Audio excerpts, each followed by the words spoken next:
दोस्तों, जब एक किसान लोन नहीं चुकाता है तो उसका खेत बिक जाता है, और वहीं पर जब एक अमीर लोन नहीं चुकाता है तो बैंक बिक जाते हैं। पिंच दमडम और मनमोहन सिंह विजय माल्या को हेल्प की लोन दिलवाने में। इस कैलेंडर में विजय माल्या खुद मॉडल सेलेक्ट करते थे। जिस मॉडल का नाम इस कैलेंडर में आ जाता था, जिस उसका करियर रातों रात रॉकेट की तरह आगे बढ़ जाता था। दीपिका पादुकोण और कैटरीना कैफ मूवी में लॉन्च होने से पहले इस कैलेंडर में लॉन्च हुई थी। जब गरीब लोगों के बच्चे गुल्ली डंडा खेलते थे तो विजय माल्या बैटरी वाली कार चलाते थे।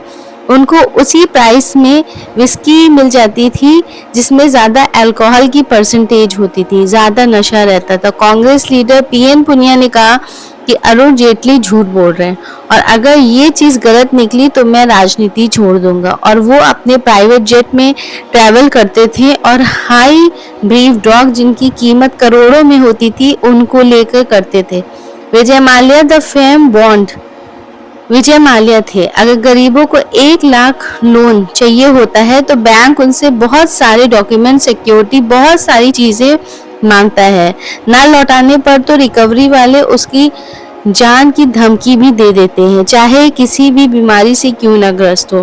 पर इन सारी चीजों को लेकर स्ट्रिक्टनेस होनी भी चाहिए। आम जनता की मेहनत मजदूरी का पैसा है, पर गुस्सा वहां पर आता है जब सेम चीज अमीर आदमी को कोई कई हजार करोड़ बिना किसी सिक्योरिटी के बस उसके नाम पर दे देते हैं, और वो आदमी अपनी पावर का यूज करते हुए पैसा होने के बाद भी पैसे को वापस नहीं करता है, क्योंकि उसको पता है कि ऊपर से लेकर नीचे तक, चाहे कोई गवर्नमेंट हो या सरकारी बैंक हो, कोई उसका कुछ नहीं कर सकता। इसी वजह से इंडिया के अंदर एक ट्रेंड सा चल रहा है जिसमें पावरफुल लोग आम जनता के हजारों करोड़ लूट कर यूके में आराम से जाकर बैठ जाते हैं।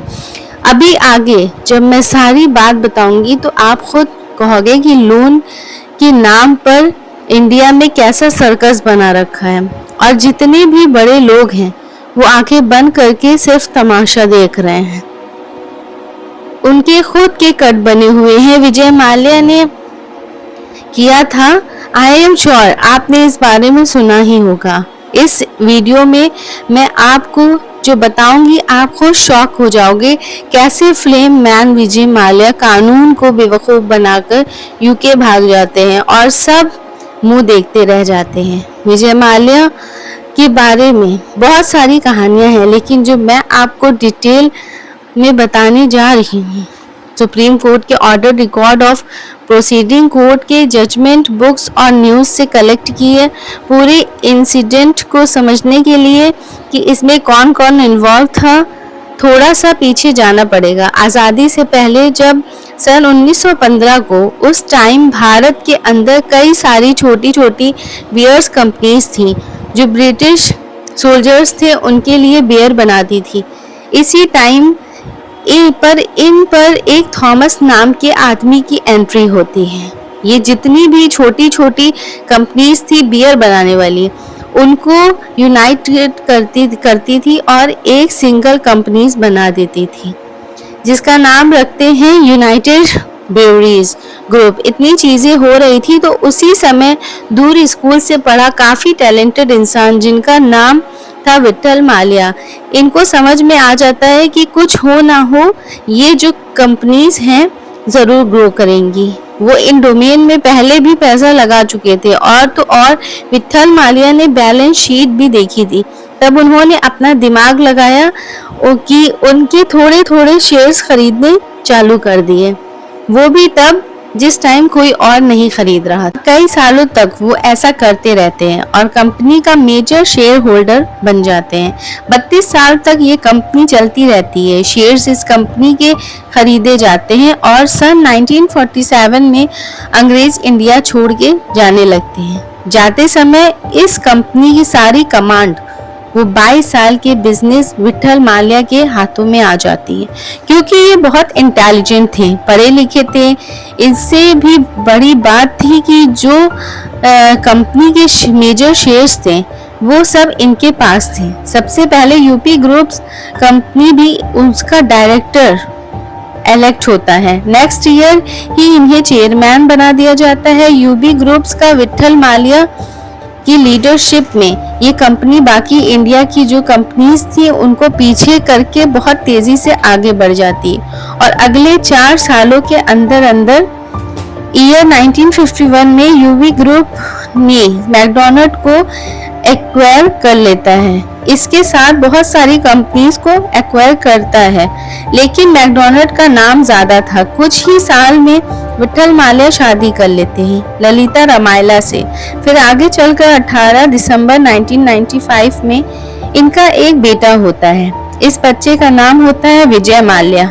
विट्ठल माल्या ने 2 और शादी की होती है, लेकिन इनका इकलौता बेटा विजय माल्या ही रहता है। विजय माल्या इतने अमीर घराने में पैदा हुए थे कि आम बच्चों की तरह नहीं रहते थे। जब इंडिया में लोगों के बच्चे गुल्ली डंडा खेलते थे तो विजय माल्या बैटरी वाली कार चलाते थे, जो इतनी महंगी थी कि इंडिया में देखने को नहीं मिलती थी। विजय माल्या जब अपने कॉलेज में एंट्री मारते थे तो अपनी स्टैंडर्ड हॉर्नेट एक कार थी, उसका साइलेंसर जानबूझकर निकाल दिया करते थे ताकि जब वो स्कूल जाए तो सारी निगाहें सिर्फ उन्हीं पर टिकी रहें।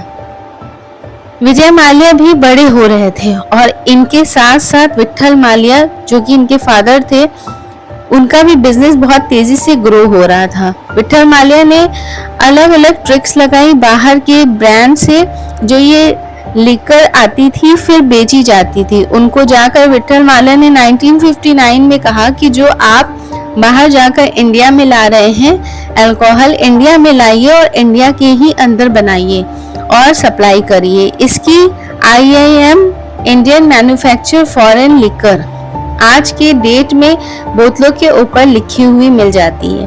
कुछ सालों बाद विजय माल्या जो थे उनका कॉलेज पूरा हो गया था। जैसे ही कॉलेज पूरा होता है, विट्ठल माल्या विजय माल्या को अपने बिजनेस में धीरे धीरे इन्वॉल्व करना चाहते हैं। उन्होंने पहले से ही डिसाइड कर लिया था कि उनका बेटा ही उस पूरे एम्पायर को संभालेगा। इसके लिए उन्होंने अपने बेटे को काफी ट्रेनिंग भी दी थी। सन 1970 में विट्ठल माल्या ने विजय माल्या को US भेजा, यूनिवर्सिटी कैलिफोर्निया में पढ़ने के लिए। इंटरनेशनल ट्रेड लॉ ये सब सीखा इन्होंने।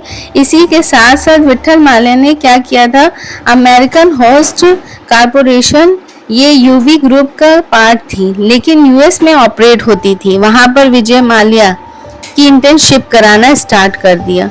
विजय माल्या ने सारी चीजें पूरी करके इंडिया के अंदर विजय माल्या की एंट्री होती है। इंडिया वापस आने के बाद वो डेली बेसिस पर यूबी ग्रुप के जो ऑपरेशंस थे उनको ऑब्जर्व करते थे और इंडिया के बाहर से जितना भी मैनेजमेंट चीजें सीख कर आए थे, यूबी ग्रुप्स जो इंडिया की कंपनी थी उसके अंदर इम्प्लीमेंट करना चालू करते हैं। जैसे जैसे यूबी ग्रुप्स के अंदर पहले कोई हायरार्की नहीं थी, जितने भी चैनल थे वो विट्ठल माल्या को डायरेक्ट रिपोर्ट करते थे। तो पहली चीज ये थी कि विजय माल्या ने ये किया कि कॉर्पोरेट इंस्ट्रक्चर बना दिया, जैसे यूबी ग्रुप्स और ABB की पोजीशन बनाई। इसके बाद जो टॉप मैनेजमेंट थे वो जो थे कि विजय माल्या और MS श्रीनिवास रॉय इनको रिपोर्ट करते थे। तो इस तरीके से हायरार्की मेंटेन की और पूरा जो प्रोसेस था वो बहुत ही मजबूत हो गया था। अब इसके कुछ सालों बाद सन 1977 में एक ऐसी चीज होती है जिससे यूबी ग्रुप की हिस्ट्री का बहुत ही इम्पोर्टेंट इवेंट माना जाता है। एक्चुअली इंडिया के अंदर उस टाइम नई सरकार बनी थी और उन्होंने 1997 में इंडिया के अंदर अल्कोहल बैन कर दी थी और यूबी ग्रुप्स पूरी तरह से अल्कोहल पे बेस्ड था। बाकी और भी बिजनेस थे, लेकिन मेन अर्निंग उनकी यूबी ग्रुप्स की अल्कोहल से ही आती थी। और इंडिया में चारों तरफ जितनी भी लिकर इंडस्ट्री थी वो पूरी तरह से कोलैप्स होने लगी थी। वो काफी डर गए थे। लिकर कंपनी के जो ओनर्स थे वो अपने एसेट बेचने लगे। तभी विट्ठल माल्या और विजय माल्या ने इसका उल्टा किया। विट्ठल माल्या के ये मानना था कि इंडिया के अंदर गवर्नमेंट अल्कोहल का ज़्यादा दिनों तक बैन नहीं कर सकती है। कुछ ही दिनों तक बैन किया, फिर उसके बाद जितनी भी कंपनीज के ओनर थे वो सस्ते दामों में उस टाइम पे एसेंट बेच देते थे और विठल माल्या उन एसेंट्स को खरीद लेते हैं और कुछ ही समय बाद विठल माल्या ने जैसा सोचा था वैसा ही होता है। इंडिया के अंदर दोबारा से अल्कोहल अलाउ कर दी जाती है और इस पर्टिकुलर इंसिडेंट की वजह से यूबी ग्रुप्स के जितने भी कॉम्पिटिटर्स थे वो कोलैप्स हो गए थे। इस इंसिडेंट के बाद उन्होंने ये भी किया था कि कई सारे डोमेन जैसे फूड, फार्मा और अलग अलग इंडस्ट्री में पैसा लगाना चालू किया, लेकिन सबसे ज़्यादा फायदा यूबी ग्रुप्स को अल्कोहल से ही हो रहा था। और इंसिडेंट के बाद विजय माल्या और विठल माल्या दोनों के ड्रीम था कि लिकर इंडस्ट्री का जो टैग है वो टैग हटाना चाहते थे, इसलिए अलग अलग इंडस्ट्री के अंदर भी अलग अलग डोमेन के अंदर पैसा इन्वेस्ट कर रहे थे। अब इसी के साल बाद क्या होता था कि कंप्यूटर नहीं थे, तो विजय माल्या कंपनी के पुराने डॉक्यूमेंट्स देख रहे थे। उसी टाइम पर उनके एक डॉक्यूमेंट्स पे दिखता है कि यूबी ग्रुप्स ने एक कैसल ब्रियोरी नाम की कंपनी को एक्वायर किया था, जिसका लोगो किंगफिशर बर्ड की तरह था। वो जो लोगो था वो अभी के लोगो से थोड़ा सा डिफरेंट था। ये जो कंपनी थी कैसल ब्यूरो, इसको आगे चलकर बंद कर देती है यूबी ग्रुप्स, लेकिन विजय माल्या को इसका लोगो बहुत अच्छा लगता है, तो उस लोगो को मॉडिफाई करके रिलॉन्च करते हैं और इसको रिलॉन्च करने का जो पर्पस था वो मोहन मियाकिन गोल्डन ब्रांड था। इंडिया के अंदर बहुत ज़्यादा पीछे कर रहा था यूबी ग्रुप्स को, उसके अगेंस्ट में एक बियर लॉन्च करना शुरू की। कुछ महीने विठल माल्या ने इसके अगेंस्ट में थे, लेकिन काफ़ी हसल के बाद विजय माल्या अपने फादर को कन्विंस कर लेते हैं और ईयर 1978 में किंगफिशर को रिलॉन्च कर देते हैं। लेकिन पर्टिकुलर टाइम पर किंगफिशर ब्रांड था, ये पूरे पैन इंडिया में लॉन्च नहीं हुआ था, क्योंकि स्टेट्स के बाहर बेचने में भी कई सारी दिक्कतें होती थी। लिकर इंडस्ट्री में भी तो वो फॉलो नहीं हुए थे, सिर्फ कुछ ही स्टेट्स में चल रही थी, तो पैन इंडिया के अंदर ना होने की वजह से किंगफिशर उतना प्रॉफिट में नहीं था। थोड़ा बहुत बना रहा था लेकिन ज़्यादा नहीं बना पा रहा था। अब इस ब्रांड के बनने के बाद भी 3 से 4 सालों तक विठल माल्या और विजय माल्या यूबी ग्रुप्स को लीगल कंपनीज को धीरे धीरे करके आगे बढ़ाते हैं। सन 1983 में विजय माल्या करीब 28 साल के थे और इसी साल अक्टूबर में कंपनी के काम से न्यूयॉर्क गए हुए थे और अगले दिन ही 3 अक्टूबर 1983 को मुंबई के अंदर पैसिफिक एयरलाइन में कॉकटेल पार्टी चल रही थी, जिसमें विजय माल्या के फादर विठल माल्या की हार्ट अटैक से डेथ हो जाती है और उनकी माल्या को पता चलता है तो वापस इंडिया पहुंचते हैं। जब विजय माल्या को पता चलता है, देखिए जब हम जैसे आम लोगों के घर में ऐसी ट्रेजेडी होती है तो हम शोक मनाते हैं, बहुत अलग माहौल होता है, लेकिन बिजनेस फैमिली में बहुत अलग चीज़ होती है। वहाँ ये डिस्कशन होते हैं कि बिजनेस कौन संभालेगा। विठल माल्या को की डेथ के बाद यूबी ग्रुप्स का जो टॉप मैनेजमेंट था, चेयरमैन बनने के लिए माल्या की फैमिली के पास मेजॉरिटी ऑफ शेयर्स थे और इसमें भी विजय माल्या को पास यूबी ग्रुप के 2/3 शेयर्स थे, जो कि उसमें माल्या प्राइवेट नाम की कंपनी के थ्रू लिए गए थे। बहुत ज़्यादा बहस होती है, क्या कई सारी स्ट्रैटेजी लगाई जाती है, पर उसके बाद भी विजय माल्या कंपनी के चेयरमैन बन जाते हैं। यूबी ग्रुप्स के चेयरमैन बनने के बाद दिक्कत ये थी कि उनके फादर थे नहीं और यूबी ग्रुप्स के 4 रीजनल हेड थे और जो टॉप में थे वो खुद यूबी ग्रुप के चेयरमैन बनने की फिराक में थे। विजय माल्या को डाउट था कि अगर इन लोगों से मैंने एडवाइस ली तो ये मुझे सही एडवाइस नहीं देंगे। तो एक तरफ विजय माल्या अकेले पड़ गए थे। सेंट एक्सॉइस कॉलेज के जो दोस्त थे दीपक आनंद, नरेश मल्होत्रा, योगेश देसाई, आलोक चंद्रा, इनको अपने साथ लगाकर यूबी ग्रुप्स को आगे बढ़ाते हैं। सारे के सारे टॉप मैनेजमेंट के बंदे थे और बहुत ही स्किलफुल थे और विजय माल्या इन सब पर सबसे ज्यादा भरोसा करते थे।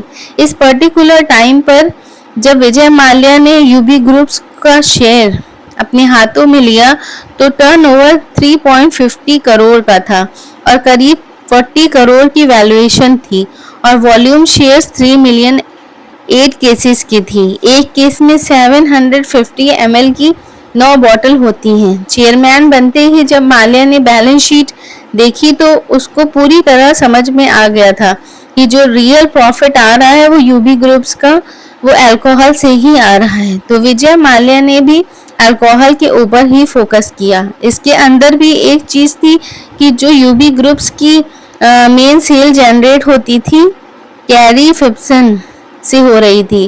कैरी फिप्सन जो थी वो यूबी ग्रुप का ही पार्ट थी। ये जो कंपनी थी जिन बनाती थी, जिन एक सीजनल ड्रिंक थी। ये प्रॉफिट तो बहुत बड़ा बनाती थी लेकिन ऑफ सीजन में ये सेल नहीं कर पाती थी। इसकी वजह से पूरे ईयर का जो प्रॉफिट था वो बैलेंस आउट हो जाता है। तो विजय माल्या ने जिन छोड़कर और जो बाकी कैटेगरीज थी विस्की वगैरह उसके ऊपर फोकस करने लगे ताकि प्रॉफिट ज़्यादा बढ़ा सके। उससे डील करने के लिए पहले तो ऑल सीजन चलने वाली विस्की पर फोकस किया, रॉयल रिजर्व और स्प्लेंडर जैसे नए ब्रांड चालू किए और इसकी जम के मार्केटिंग हुई। महीने तक इसमें पैसा लगा लेकिन ये चलती रही। दोनों कम्युनिटी में फेल हो जाते हैं और इसके चलते हल्ला होने लगता है कि विजय माल्या यूबी ग्रुप्स को डुबा देंगे। अगर इस तरीके से उन्होंने डिसीजन लिया तो वो एचपी भगत और श्री नवाज जो थे उनका बहुत अच्छा ट्रैफिक सोर्स था। विठल माल्या के टाइम पर इनका नाम आगे आगे आने लगा कि जो फैमिली थी वो भी यही सोचने लगी थी कि विजय माल्या को पीछे हट जाना चाहिए और इनको आगे आना चाहिए। माल्या सिर्फ पीछे हटते नहीं है बल्कि वो नए प्रोजेक्ट पर काम करने लगते हैं। एंट्री मारते हैं किंगफिशर में। माल्या ने क्या किया कि ब्रांड जो नए थे उन्हें बनाए, पुराने जो ब्रांड थे जो एस्टैब्लिश थे उन्हीं पर काम किया। ब्रांड विजय माल्या ने क्या किया, जो किंगफिशर का बियर का जो प्रोडक्शन था उसमें कुछ चेंजेस किए। जैसे साउथ में बियर की डिमांड हमेशा रहती थी लेकिन नॉर्थ में सिर्फ समर में ही बियर की डिमांड रहती थी, जिसकी वजह से नॉर्थ सीजन में जो प्लांट था उनको रोक दिया जाता था और वही दूसरी तरफ साउथ में ये था कि बियर की डिमांड पूरी नहीं हो पा रही थी। ये लोग विजय माल्या इसमें क्या करते हैं कि सारी की सारी प्रोडक्शन जो ऑफ सीजन में बंद हो जाती थी उनको भी ऑन कर देते हैं और नॉर्थ से बियर का प्रोडक्शन साउथ में डिस्ट्रीब्यूट करने लगते हैं। इसकी वजह से इन्होंने पूरी इंडिया के अंदर डिस्ट्रीब्यूशन सिस्टम को बहुत अच्छा कर लिया था। अपने कॉम्पिटिटर्स से विजय माल्या आगे निकल गए थे। दूसरी चीज जो थी कि बियर की जो बोतलें थी जिसमें बियर आती थी और लिकर कंपनी के लिए ये बोतल एक ह्यूज इन्वेस्टमेंट होती थी। तो हो क्या रहा था कि जो बियर की बॉटल्स थी ये डीलर खरीद कर ले जाते थे, फिर खाली बॉटल्स वापस करके लाते थे। मोस्टली दिनों में क्या होता था कि जब डीलर्स बॉटल्स रिटर्न करते थे तो वो टूटी हुई रहती थी। इनफैक्ट जो ये बॉटल ले जाते थे उतनी रिटर्न भी नहीं करते थे। अब इसी बीच इस चीज को लेकर जब प्रेशर बनाया गया डीलर्स के ऊपर कि कंपनी की बॉटल्स वापस करनी है, या तो उसका एक नया सॉल्यूशन निकाल लीजिए या फिर किसी कबाड़ी का जो काम करते हैं उनसे बॉटल बनवाते हैं या उनसे खरीद लेते हैं। इसकी वजह से और दिक्कतें आने लगी। तो इसमें होता क्या था कि कंपनी को बहुत ज़्यादा बॉटल्स बनाने में पैसा खर्चा करना पड़ता था और इसकी वजह से जो बहुत ज़्यादा प्रॉफिट होता था वो बॉटल बनाने में चला जाता था। तो विजय माल्या क्या करते हैं कि इसको आइडेंटिफाई करके बॉटल्स की जगह पर केन ले कर आते हैं।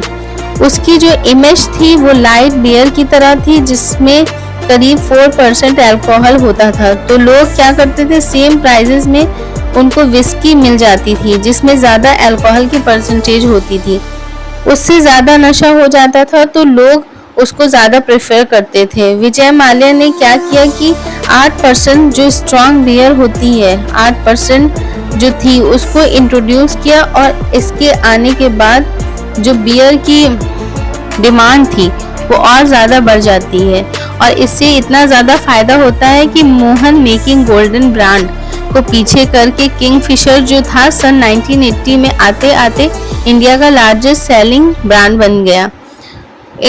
और इसी साल एक चीज़ और होती है, विजय माल्या इंडिया में ट्रैवल कर रहे थे तो इस फ्लाइट में एक समीरा टैबजी नाम की एयर होस्टेस थी जिससे उनको प्यार हो गया और आगे चलकर दोनों ने शादी कर ली और कुछ टाइम बाद 7 मई 1987 को इनका एक बेटा होता है सिद्धार्थ माल्या और सेम ईयर में इनका डिवोर्स हो जाता है। लेकिन माल्या यहाँ पर रुकते नहीं हैं, आने वाले 2 साल तक वो इंडियन मार्केट के अंदर जो किंगफिशर बियर थी उसको टॉप पर ले आते हैं। किंगफिशर जो ब्रांड था उसको एक नाम और ब्रांड की जगह इंडिया के अंदर एक लाइफस्टाइल बना दिया था, स्पेशली यंगस्टर के लिए।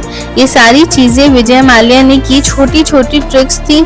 एक्चुअली इंडिया के अंदर अल्कोहल का एडवर्टीजमेंट करना बैंड है तो इस चीज़ से डील करने के लिए विजय माल्या ने एक नया तरीका निकाला, सैरोगेट ऐड की। इसमें Kingfisher soda, Kingfisher water bottle ये सब लॉन्च कर दिया और किंगफिशर बियर की ऐड की बजाय इन सब का ऐड किया।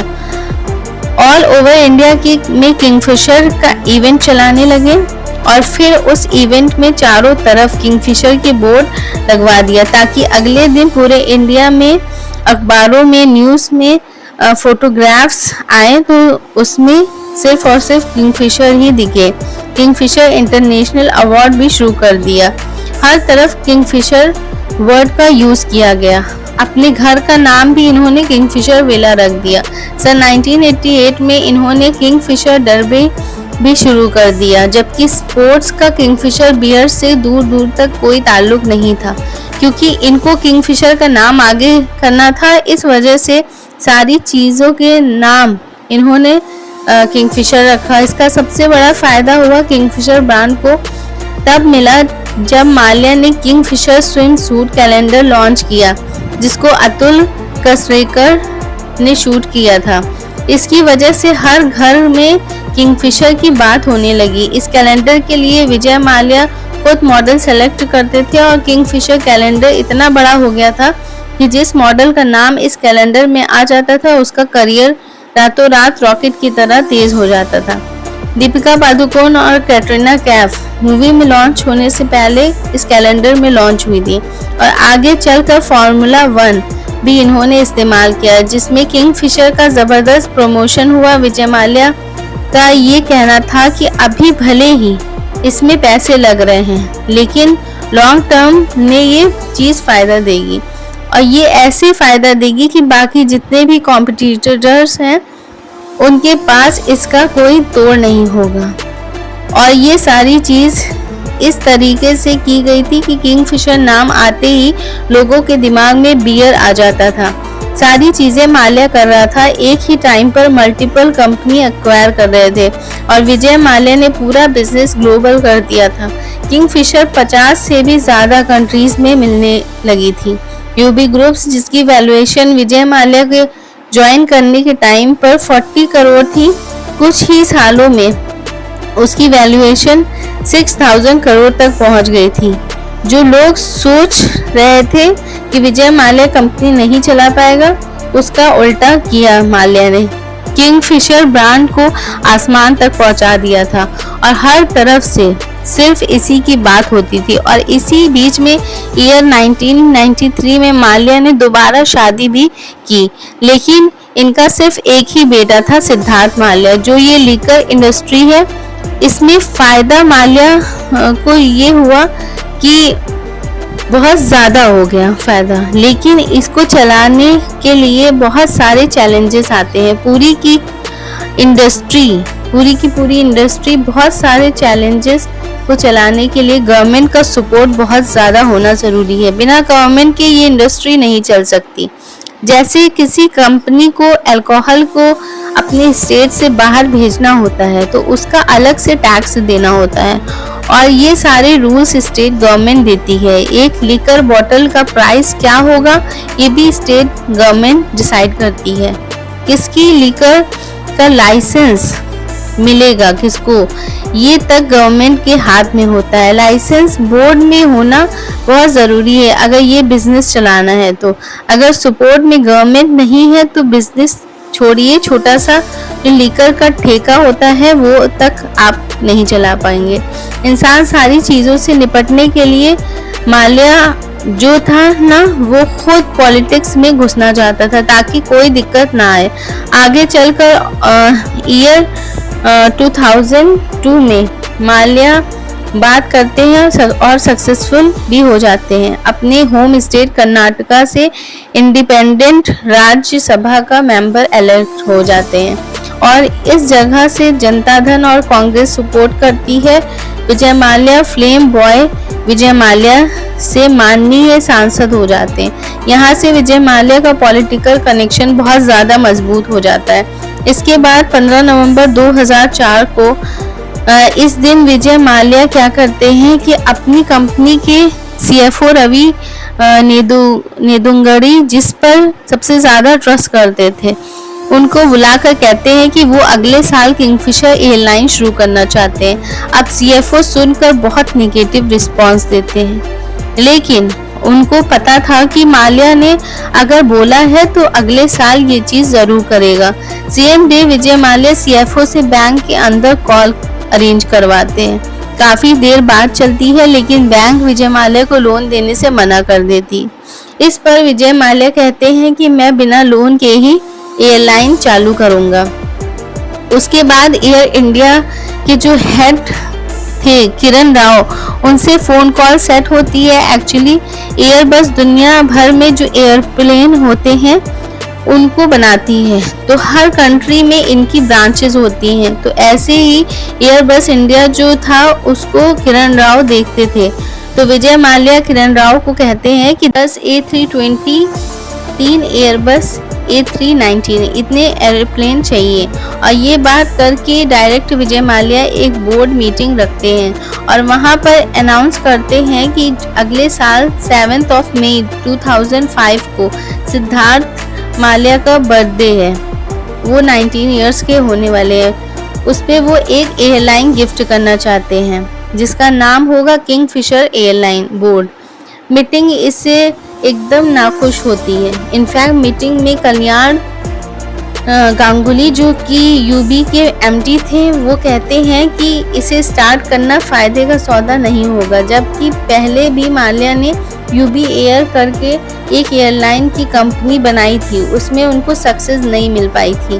तो बाद में बस कॉर्पोरेट चार्टेड जो प्लान वगैरह रहते थे उन्हीं को चलानी पड़ती थी। लेकिन माल्या इसका जवाब देते हैं कि मैंने मन बना लिया है, इस बार तैयारी शुरू कर दो और डिले नहीं होना चाहिए। एग्जैक्ट सन 7 मई 2005 को सिड का बर्थडे होता है। उस दिन हम लोग लॉन्च करेंगे। अब विजय माल्या खुद से 400 करोड़ रुपए की किंगफिशर एयरलाइन में लगाकर अपनी तैयारी स्टार्ट कर देते हैं। अब सिद्धार्थ माल्या का बर्थडे पास आता है, पर पूरी जान लगाने के बाद भी किंगफिशर डिले हो जाती है।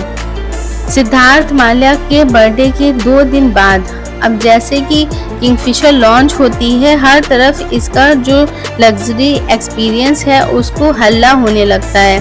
न्यूज़, पेज 3 हर तरफ इसके बारे में बात होती है। पहले जहाँ पर एयरप्लेन्स में खाली मैगज़ीन रख दी जाती थी, किंगफिशर के अंदर स्क्रीन लगा दी थी। हेडफोन्स मिलते थे वहाँ पर बैठने के बाद।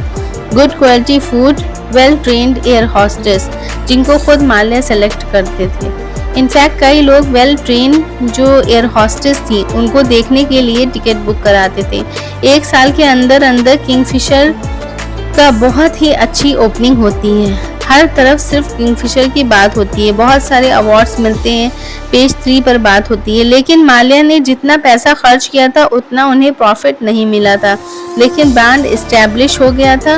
ये देखने के बाद विजय माल्या प्लेन्स खरीदने का सोचते हैं। इसके लिए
एक्वायर कर लेते हैं और इसको एक्वायर करने के बाद ही इन्होंने कुछ चेंजेस कर दिए उसमें।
जो सोचा था किंगफिशर को एक्सपेंड करके पैसा बनाने का, वो काम नहीं किया।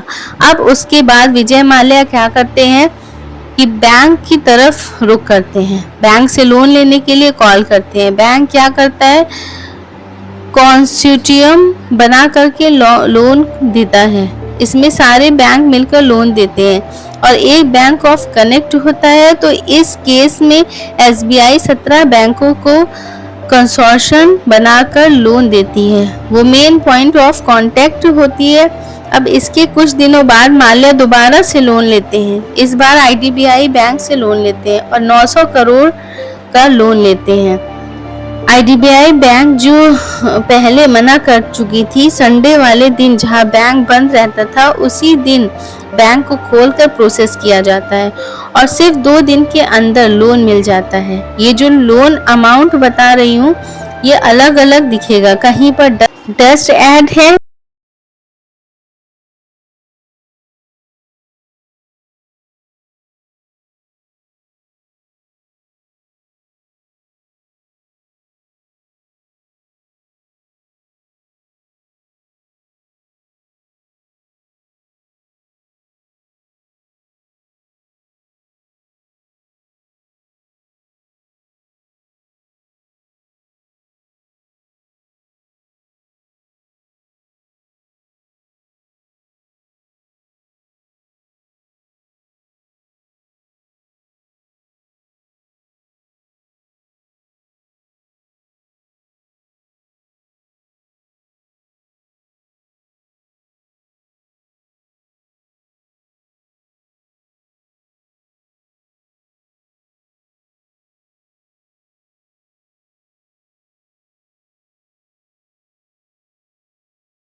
किया था कर्नाटका के बारे में। इस पर भी लोगों का डाउट था कि ये क्वेश्चन इनके खुद के नहीं है।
देने से, क्योंकि पहले के जो बिल थे वो क्लियर नहीं थे।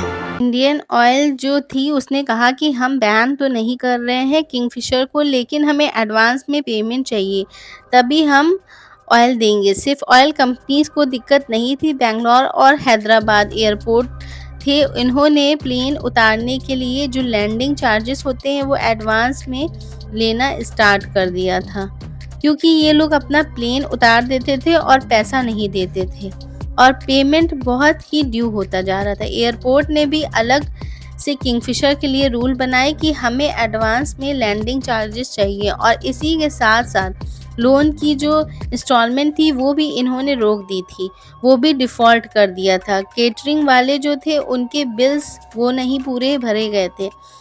इन सारी वजह से पैसेंजर्स उनकी भी कंप्लेंट्स आने लगी थी कि फैसिलिटी सही नहीं आ पा रही है, और ये जितने भी अलग अलग वेंडर थे उनके अलग अलग पेमेंट रुके हुए थे। इन सब के ये फर्जी चेक देते थे, और वेंडर्स थे जो चेक बाउंस कर लेकर भी इन सारी कंपनीज ने कोर्ट का दरवाज़ा खटखटाया और किंगफिशर के ऊपर केस कर दिया। एयरपोर्ट और हैदराबाद जीएनआर और हैदराबाद ने सज़ा सुना दी। इसका 50 लाख का जो चेक था वो बाउंस हो गया था। अब किंगफिशर जो था वो हर तरफ से फंसता चला जा रहा था। किंगफिशर ने स्टाफ की जो सैलरी थी वो भी रोकना चालू कर दी थी, और कई महीने हो गए थे स्टाफ के जो थे वो स्ट्राइक करने लगे थे। और फ़ायदा नुकसान की बात करें तो अकेले 2009 में एयरलाइन को 400 करोड़ का लॉस हुआ था, और ये कोई पहला साल नहीं था जो इसका लॉस हुआ था। 2005 से जब तक ये एयरलाइंस चली थी इसको एक बार भी फ़ायदा नहीं हुआ। लोन ले लेकर हर साल नए नए प्लेन खरीदे और अपने खर्चे कम नहीं किए। पीआर में कई करोड़ों रुपए इन्वेस्ट करके जो मेन वैल्यूएशन के को बारे में था उसको बढ़ाने की कोशिश की गई, और ये सब देख देख कर लोगों को गुस्सा बढ़ रहा था। इसीलिए आ रहा था कि जिस तरीके से विजय माल्या इस चीज़ को हैंडल कर रहे थे, जैसे सैलरी वगैरह सब रोक रखा था स्टाफ की, लोन की जो इंस्टॉलमेंट थी वो नहीं पे हुई थी, लेकिन जब बर्थडे आता था तो स्पेनिश के सिंगर होते थे, कैलेंडर मॉडल होते थे, स्पोर्ट्स इवेंट हो, इन सब में करोड़ों रुपए लगाते थे। लॉन्चिंग में तो ये सारी चीज़ें धड़ल्ले से चल रही थी, और माल्या ने खुद की सैलरी भी फिक्स कर रखी थी। वो किंगफिशर से 33 करोड़ रुपए सैलरी लेते थे और उसकी अपने टाइम से दे देते थे। इतना सब कुछ होने के बाद भी इनको रहने का जो स्टाइल था उसमें वो कोई फ़र्क नहीं आया, कोई कमी नहीं आने दी माल्या ने। इसी टाइम पर थीम पार्टी रखता, वो इनको बहुत पसंद थी। Time to time theme party करता था, दुनिया भर के फेमस लोगों को बुलाता था, और ये अपने प्राइवेट जेट में ट्रैवल करते थे। तो हाई ब्रीफ डॉग जिनकी कीमत करोड़ों की होती थी उनको लेकर करता था। मर्सिडीज कार का बहुत बड़े फ़ैन थे विजय माल्या। अगर कोई मॉडल का टाइम थोड़ा ज़्यादा हो जाता था तो सेम मॉडल को दोबारा ख़रीद लेते थे। इसी टाइम पर विजय माल्या यूके गए थे, इनके पहुंचने से पहले वहां पर मर्सिडीज मौजूद होनी चाहिए थी। इनके जो टॉप ऑफिशियल थे उनमें से एक था, वो कहता है कि मैं जाकर विजय माल्या से बात करूंगा। वहां पर ऑलरेडी 18 से 20 कार अवेलेबल होती हैं, खड़ी रहती हैं, और पार्किंग की जगह नहीं है। पार्टीज़ के लिए हम इनको अवॉइड कर सकते हैं, लेकिन उन्हें ख़रीदने में बहुत सारी दिक्कतें भी आएंगी। तो विजय माल्या इतना गुस्सा हो जाते हैं और कहते हैं कि अब मुझे एक नहीं 2 मर्सिडीज़ चाहिए, वो भी सेम मॉडल की, और वो 2 मर्सिडीज़ में से एक मर्सिडीज़ वहीं छोड़ देते हैं। इसको यूनिक चीज़ों का ऑप्शन में जाकर करोड़ों रुपए की चीज़ों को ख़रीदने का बहुत शौक़ था।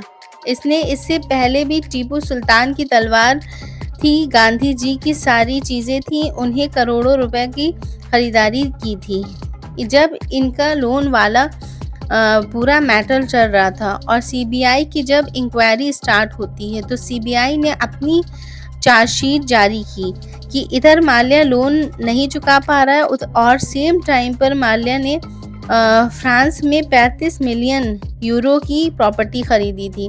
और सिर्फ इतना ही नहीं, माल्या ने गिज़्मो होल्डिंग नाम से एक फर्म बनाई थी जिसमें 8 मिलियन यूरो की पेमेंट और करने वाले थे। फ्रांस के अंदर जब ऐसी उड़ती न्यूज़ आई तो लोगों को विजय माल्या पर काफ़ी गुस्सा बढ़ गया क्योंकि ये शेल कंपनीज बनाकर इंडिया में लोन लेकर बाहर पैसा शिफ्ट कर रहे थे। चाहे चेक बाउंस की बात हो या लोन की जो रीपेमेंट हो उसकी बात हो, शेल कंपनी बाहर बनाने की बात हो, ये सारी चीज़ें चल ही रही थी। दिसंबर 2011 में एक चीज़ और ऐड हो जाती है। यूनियन मिनिस्टर पार्लियामेंट के अंदर वो बताते हैं जो विजय माल्या का किंगफिशर है, ये 2 साल से टैक्स ही नहीं भर रहे हैं। 150 करोड़ से ज़्यादा का तो किंगफिशर ने टैक्स ही नहीं भरा है।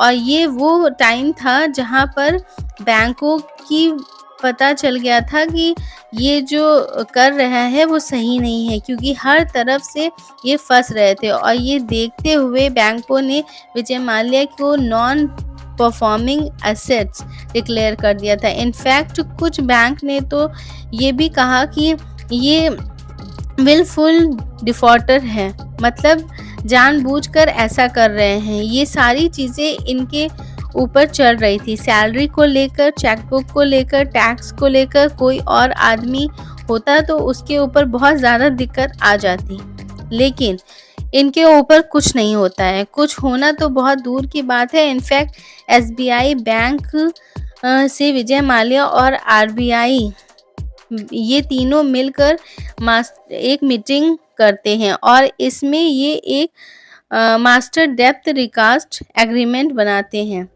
MDRA। तो ये एग्रीमेंट जो था वो 21 दिसंबर 2010 को साइन हुआ था। उसमें सारे बैंक साइन करते हैं। बेसिकली ये था कि जो किंगफिशर के जो शेयर्स थे उनको लेकर लोन अपना बैंक पूरा कर रही थी। अब लेकिन इस पर भी क्वेश्चन उठने लगते हैं। मार्केट में जो शेयर थे उसकी कीमत थी 38 से 39 रुपये के बीच में थी, लेकिन बैंक में इनके शेयर्स को 64 रुपीज़ में ले लिया गया था। जब इसके ऊपर प्रेशर पड़ा तो बैंक्स ने कहा कि मार्केट अभी डाउन है, इस वजह से कम आ गया। लेकिन किंगफिशर का स्टैंडर्ड देखोगे तो उसका एवरेज 64 ही निकलेगा। तो 64 रुपीज़ के हिसाब से हमारा जो लोन है वो कन्वर्ट कर दिया। लेकिन सारी इनरिस्पॉन्सिबल चीज़ें हो रही थी, ये सिर्फ गवर्नमेंट बैंक में हो रही थी। प्राइवेट बैंक ने काफ़ी हद तक सेफ था।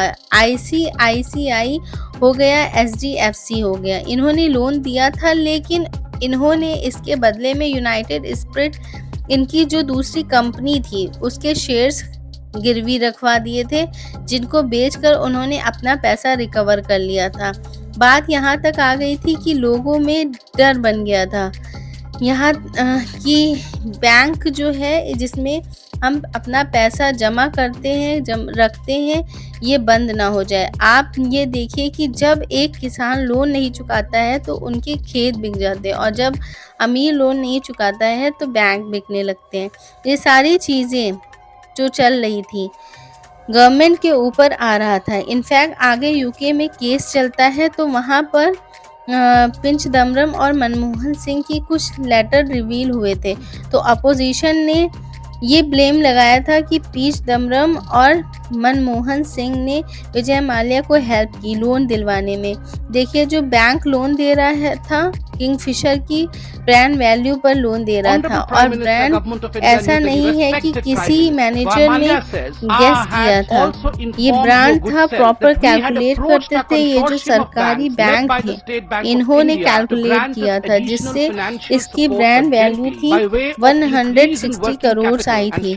लेकिन ग्रांट थॉर्टन नाम का एक ऑडिट फर्म है जिसको अडानी ने अभी हायर किया था। गवर्नमेंट के कई सारे क्लीन गंगा इनिशिएटिव हो गया, नीति आयोग हो गया, इन सब के साथ मिलकर ये काम कर चुकी है। तो किंगफिशर ब्रांड जो है इसकी ऑडिटिंग इसमें ही की थी और इसने जो इस ब्रांड की वैल्यूएशन निकाली थी वो थी 4100 करोड़ निकाली। थोड़ा मोड़ा नहीं, बहुत ज़्यादा ज़मीन आसमान का अंतर का फ़र्क था। कहाँ 160 और कहाँ 4100 करोड़ था। बहुत देर हो चुकी थी, तब तक बहुत देर हो गई। इसने जो वैल्यूएशन लगाई थी उस बेसिस पर बैंक उठकर लोन दिए जा रहा था और जब लोन डिफ़ॉल्ट हुआ तो ये लोग इस बैंक को बेचने निकले। इसमें मेन प्लेन था fly Kingfisher, flying model, fly the good times, fun liner Kingfisher. ये जो ब्रांड थे उसको कोई ख़रीदने नहीं आया, रुपए भी वापस नहीं आए और ये सब चीज़ें देखने के बाद फरवरी 2012 में किंगफिशर के जितने भी अकाउंट थे उनको फ्रीज कर दिया जाता है। इसके बाद 20 अक्टूबर 2012 को directorate general civil aviation DGCA Kingfisher airline के फ्लाइंग लाइसेंस को सस्पेंड कर दिया जाता है। किंगफिशर के डोमेस्टिक और इंटरनेशनल सारे के सारे ऑपरेशन की पूरी तरह से बंद कर दिया जाता है और सारे एम्प्लॉयज़ रोड पर आ जाते हैं जो हाइक लेकर वहाँ से पर गए थे। और इतना सब कुछ होने के बाद विजय माल्या आराम से राज्यसभा में बर्थडे पार्टी में IPL मैचेस में बड़े आराम से हंसते खेलते नजर आ रहे थे। इतने बड़े बड़े ब्लेंडर जानबूझकर हो रहे थे या फिर गलती से होते हैं, इसके लिए CBI की इंक्वायरी बैठती है। सबसे पहले CBI ने वो चीज़ें की जिसका सबसे ज़्यादा डर था। CBI ने इमिग्रेशन डिपार्टमेंट में 16 अक्टूबर 2015 को लुकआउट नोटिस भेजा जिसमें ये था कि किसी भी कीमत पर अगर विजय माल्या देश के बाहर जाने के लिए एयरपोर्ट के इमिग्रेशन काउंटर पर आते हैं तो उनको रोककर वापस भेजना है और CBI को इन्फॉर्म करना है। किसी भी कीमत पर देश से बाहर नहीं जाना चाहिए। इसमें भी एक दिक्कत आकर खड़ी हो जाती है, पता नहीं कैसे। 24 नवंबर 2015 को CBI ने जो ये नोटिस भेजी थी इसके 2-3 वर्ड चेंज कर दिए जाते हैं। अब इसमें लिखा था कि अगर विजय माल्या दिखे तो उनको रोक के बस पूछना है कि कहाँ जा रहे हैं, जहाँ वो जाएंगे उसका लोकेशन बता दीजिएगा। वो CBI को इन्फॉर्म कर देना, उसको इंडिया से बाहर निकलने के लिए रोकना नहीं है। सुब्रमण्यम स्वामी ने ट्वीट भी किया था कि लुक आउट नोटिस को चेंज करवाने के लिए माल्या पहले दिल्ली पहुंचते हैं और एक बहुत बड़े पावरफुल आदमी से मिलते हैं और ये चेंज करवाते हैं ताकि वो फ्रीली मूव कर सके। अब इसके बाद जितने भी बक्से थे उनके 1 मार्च 2016 को इकट्ठे होते हैं और अटॉर्नी जनरल डेब्ट रिकवरी ट्रिब्यूनल DRT पहुंचते हैं और वहां पर विजय माल्या का पासपोर्ट है, उसको तुरंत जब्त कर लीजिए, वो भागने वाला है। सुप्रीम कोर्ट जो था इस पर पूरे इंसिडेंट की जो इमरजेंसी थी उसको समझता था और एक दिन बाद ही 3 मार्च को 2016 को विजय माल्या की हियरिंग का टाइम फिक्स कर देती है। अब 1 मार्च को जब सारी चीज़ें चल रही थी तो 1 मार्च को विजय माल्या पार्लियामेंट में पहुंचते हैं। नेक्स्ट डे 2 मार्च दिल्ली एयरपोर्ट से जेट एयरवेज की फ़्लाइट लेकर नंबर 9W122 पकड़कर टर्मिनल 3 से 55 सूटकेस और अपनी एक फीमेल फ्रेंड के साथ लंदन भाग जाते हैं। और इस बार ये प्राइवेट जेट नहीं बल्कि कमर्शियल फ़्लाइट का यूज़ करते हैं और लंदन में मैडम तुसौड्स वेस्ट म्यूज़ियम है, उसके बगल में बोकर स्ट्रीट जो थी वहाँ पर रहने लगते हैं। पहुँचने के बाद ही विजय माल्या कहते हैं कि मैं अरुण जेटली जो फाइनेंस मिनिस्टर थे उनसे बात करके आया हूँ। तो अरुण जेटली कहते हैं कि 2 तारीख को मेरे साथ पार्लियामेंट में मिला था लेकिन वो एक MP था, उसने कुछ बोला मैंने ध्यान नहीं दिया। इस बारे में। मेरा कोई डिस्कशन नहीं हुआ था, मैंने उसको इग्नोर कर दिया और मैंने कहा कि आप जाकर बैंक वालों से मिलें। लेकिन कांग्रेस लीडर पीएन पुनिया ने कहा कि अरुण जेटली झूठ बोल रहे हैं। आप राज्यसभा के सेंट्रल हॉल की फुटेज निकाल कर देख लीजिए।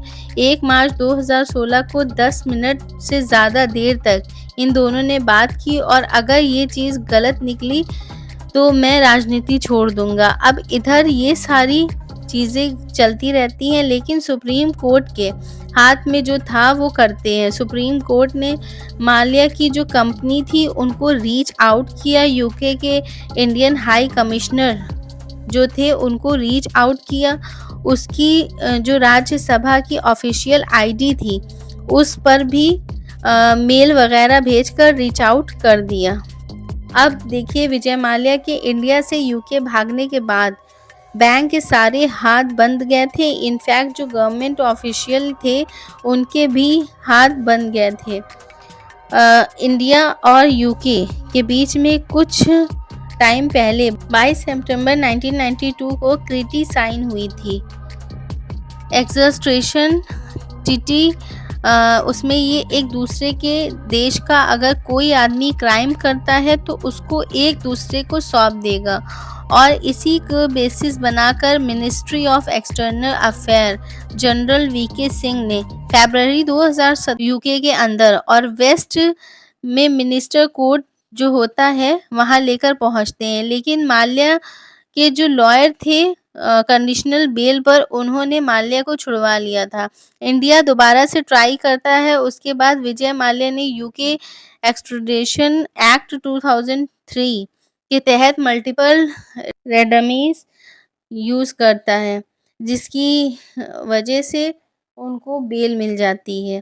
और इंडिया के जो बैंक है वो इंडिया के साथ साथ यूके भी पहुंचकर अब केस लड़ रहे हैं। बैंक का कहना है कि माल्या एक विलफुल डिफॉल्टर है, मतलब जानबूझकर इसने ये सारी चीज़ें की हैं। टाइम टू टाइम ऑफर करते हैं कि आप इंटरेस्ट हटा लो, पेनल्टी हटा लो, इतने ले लो। कभी ये नेगोशिएशन करते रहते हैं, ट्वीट भी करते रहते हैं। बीच में ये खबर आने लगी थी कि वापस इंडिया लाया जाएगा विजय माल्या को। फिर लास्ट मोमेंट पर पता चलता है कि इनके जो वकील हैं वो इनको बचा लेते हैं।